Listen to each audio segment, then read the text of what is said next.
Hi everyone, कैसे हो आप सब। तो चलिए आज के एक्सप्लेनेशन का शुरू करते हैं।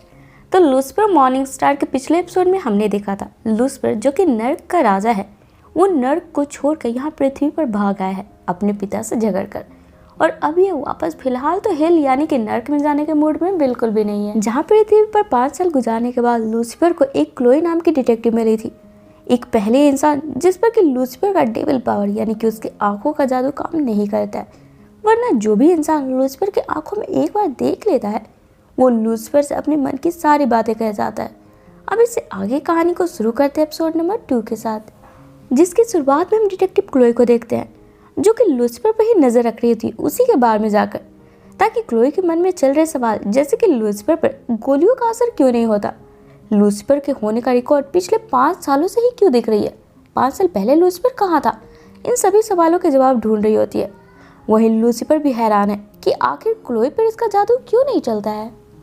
और इसी वजह से लूसिफर धीरे धीरे खुद क्लोई की तरफ अट्रैक्ट होने लगा था, जहाँ क्लोई के ना चाहते हुए भी क्लोई के फील्ड वर्क यानी कि क्राइम सीन पर क्लोई की मदद करने के लिए पहुंच जाता है, जहाँ पर एक फोटोग्राफर की वजह से एक फेमस हीरो का बेटा कार एक्सीडेंट में मारा गया था, जहाँ पर इस केस का मुजरिम निक नाम का एक फोटोग्राफर था जिसे कि क्लोई काफ़ी सालों से जानती है जब वे फिल्म इंडस्ट्री में थी उसी वक्त से। वहीं आगे क्लोई की मदद करने के लिए लूसिफर अपने आंखों के जादू से निक से यह मालूम करवा लेता है कि रॉबी यानी कि उस लड़के की जान निक ने नहीं बल्कि किसी और ने ली है। पर निक उसका नाम बताने के बजाय सारे इल्जाम खुद पर ले लेता है, जहां लूसिफर निक से असली कातिल का नाम उगलवा ही पाता कि तभी यहाँ पर क्लोई का एक्स हस्बैंड आ जाता है जो कि यहाँ पर करंट पुलिस ऑफिसर है। वो आकर यहाँ पर निक को गिरफ्तार कर अपने साथ लेकर चला जाता है, जिस पर क्लोई बोलती है भले ही पास में निक से इसकी उतनी अच्छी वाली प्रोफेशनल रिलेशन नहीं थी, फिर भी ये निक को बिना गलती के सजा काटने नहीं देगी, इसलिए रॉबी का असली कातिल कौन है ये क्लोई किसी भी हालत में मालूम करके ही रहेगी। अब यहाँ क्लोई की इन बातों को सुनकर लूसिफर से रहा नहीं जाता और ये बिना क्लोई से परमिशन लिए ही खुद भी इस केस की इन्वेस्टिगेशन करने का मन बना लेता है। वहीं अगली सुबह हम अमेंडियल को देखते हैं जिसके कि पृथ्वी पर आते ही हर बार वक्त स्लो हो जाती है। यहाँ अमेंडियल लूसिफर को बोलता है भले ही फिलहाल लूसिफर हिल नहीं लौटना चाहता है, पर कल इसने एक लड़की की जान बचाई। हिल के राजा को यूं इंसानों का परवाह करना शोभा नहीं देता। लूसिफर के अंदर भावनाएं जागने लगी है, इसलिए लूसिफर को थोड़ा खुद को कंट्रोल रखना चाहिए। अब भाई लूसिफर तो अपने मन का मालिक था, ये इस वक्त भी अपने भाई अमेंडियल के बातों को वापस से इग्नोर कर इसे भगा देता है और तैयार होकर सुबह वहीं क्लोई के घर पहुंच जाता है ताकि दोनों साथ मिलकर रॉबी के असली कातिल को ढूंढ सके और उसे सजा दे सके, क्योंकि लूसिफर तो खुद ही डेविल था ना, इसका तो काम ही था इंसानों के कर्म की सजा देना।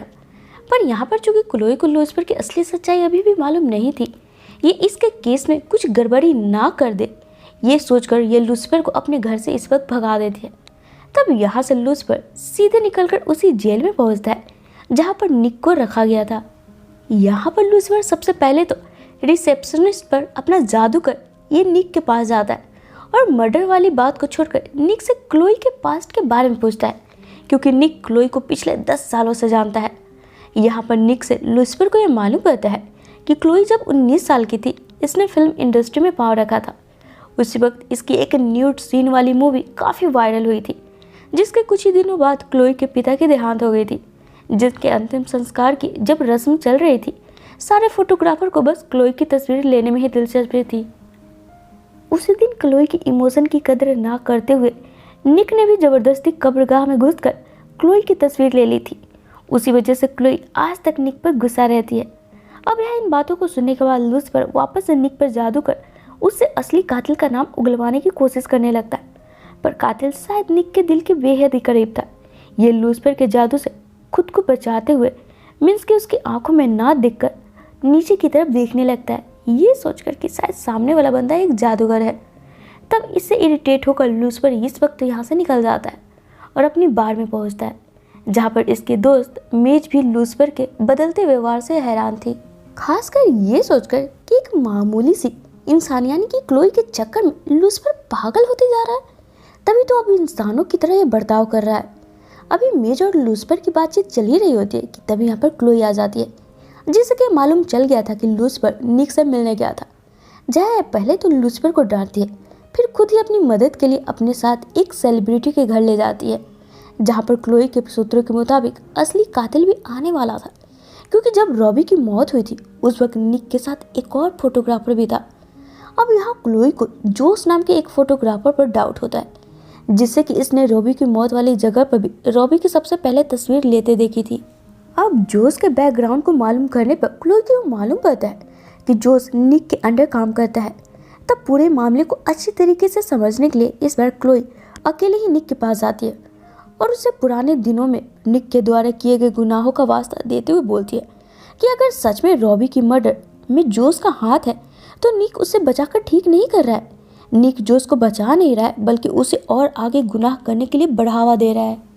अब यहाँ इन बातों को सुनकर हम निक को देखते हैं, जो कि क्लोई की बातों से कन्विंस होकर बताना शुरू करता है कि दरअसल जोस जब 16 साल का था, ये निक को रोड पर बहुत ही बुरी हालत में मिला था। जोस के पास न रहने की छत थी, न ही खाने को खाना। तब यहाँ पर निक ने इसे सहारा दिया था, खुद की तरफ फोटोग्राफर बनाया और अपने प्रोफेशन में सबसे आगे रहकर सबसे पहले ब्रेकिंग न्यूज़ कलेक्ट करने को सिखाया। पर जोस ने आगे रहने के लिए गलत रास्ता चुन लिया। इधर कुछ दिनों से इनका काम ठीक नहीं चल रहा था, कोई भी ब्रेकिंग न्यूज़ हाथ नहीं लग रही थी। तब जोस ने पूरे प्लान के साथ फेमस हीरो के बेटे रॉबी की कार एक्सीडेंट करवा दी और फिर सबसे पहले उसकी तस्वीर लेने भी पहुंच गया फोटोग्राफर बनकर। पर चूंकि निक जोस के दिल से परवाह करता है, इसने जोस के गुनाहों का इल्जाम खुद के सर ले लिया ताकि जोस का करियर बर्बाद ना हो। वही निक जब अपने सारे गुनाह को कबूल रहा था, क्लोई को इसके एक स्टाफ से कॉल आता है और इसे मालूम पड़ता है कि जोस को जब पुलिस टीम गिरफ्तार करने गई थी, उसी वक्त एक लड़की उसे अपने साथ उठाकर ले गई। जिसे सुनकर जब क्लोई वापस से कमरे के अंदर निक को देखने आती है, यहाँ से निक भी गायब होता है और गेट की बाहर वाली स्टाफ खुद से ही बातें कर रही होती है, जिसे देखकर क्लोई समझ जाती है ये सब लूसीफर का ही किया धरा है और ये फौरन ही लूसीफर को ढूंढने निकल पड़ती है। जहाँ अब दूसरी तरफ हम लूसीफर को देखते हैं, जो कि मेज के साथ मिलकर जोस और निक दोनों को ही पकड़कर एक सुनसान जगह पर ले गया था,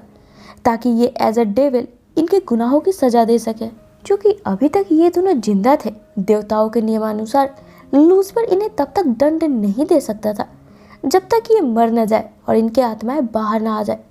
तब यहाँ पर अपनी इंटरटेनमेंट के लिए लूसीफर मेज को कहकर निक और जोस दोनों को ही एक एक बंदूक पकड़वा कर एक दूसरे को शूट करने बोलता है।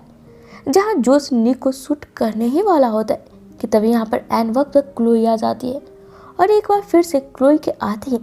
लूसीफर के अंदर वाली डेविल शांत हो जाती है, जिसे देखकर मेज को बिल्कुल भी अच्छा नहीं लगता है। जहाँ अब आगे हम लूसीफर को देखते हैं, जो कि अब यहाँ क्लोई को देखते ही इस मामले को सुलझाने के लिए अपने भाई अमेंडियल को बुलाकर वक्त को स्लो करवाकर निक और जोस के हाथों से बंदूक हटाकर क्लोई को बंदूक तान कर इनके सामने खुद क्लोई के पीछे जाकर खड़ा हो जाता है। तब अमेंडियल के यहाँ से जाते ही अपनी हालत को देखते हुए निक और जोस दोनों ही खुद को सरेंडर कर देते हैं। तब एक बार फिर से क्लोई को समझ नहीं आता कि आखिर यहाँ पर क्या हुआ, एक क्षण में ये चीज़ें इतनी कंट्रोल कैसे हो गई। वही एपिसोड के आखिर में क्लोई लूसीफर के बारे में जानने के लिए जिमी के पास जाती है, जो कि लूसीफर का असली डेविल वाला चेहरा ऑलरेडी देख चुका था, जो कि क्लोई को बताता है कि लूसीफर खुद सच में डेविल है, वो सभी बुरे लोगों का हिसाब करने यहाँ पर आया है। जिसे सुनकर क्लोई एकदम से दंग रह जाती है और इसी के साथ ये एपिसोड यहीं पे खत्म हो जाती है। तो फ्रेंड्स, इससे आगे की एपिसोड ना बहुत ही इंटरेस्टिंग होने वाली है, जिसे देखने के लिए आप हमारे चैनल पे यूं ही बने रहे। और अगर आपको मेरा आज का वीडियो पसंद आया हो तो इसे लाइक और शेयर करना बिल्कुल ना भूलें। साथ ही अगर आप मेरे चैनल पर न्यू हो तो इसे ऑल बेल नोटिफिकेशन के साथ सब्सक्राइब भी ज़रूर कर ले, ताकि मैं जब भी अपने चैनल पर न्यू वीडियो डालूँ ना आपको उसका नोटिफिकेशन मिल जाए और मुझे आप सबका सपोर्ट। तो चलिए फिर मिलते हैं अपने नेक्स्ट वीडियो में। Till then take care and bye bye.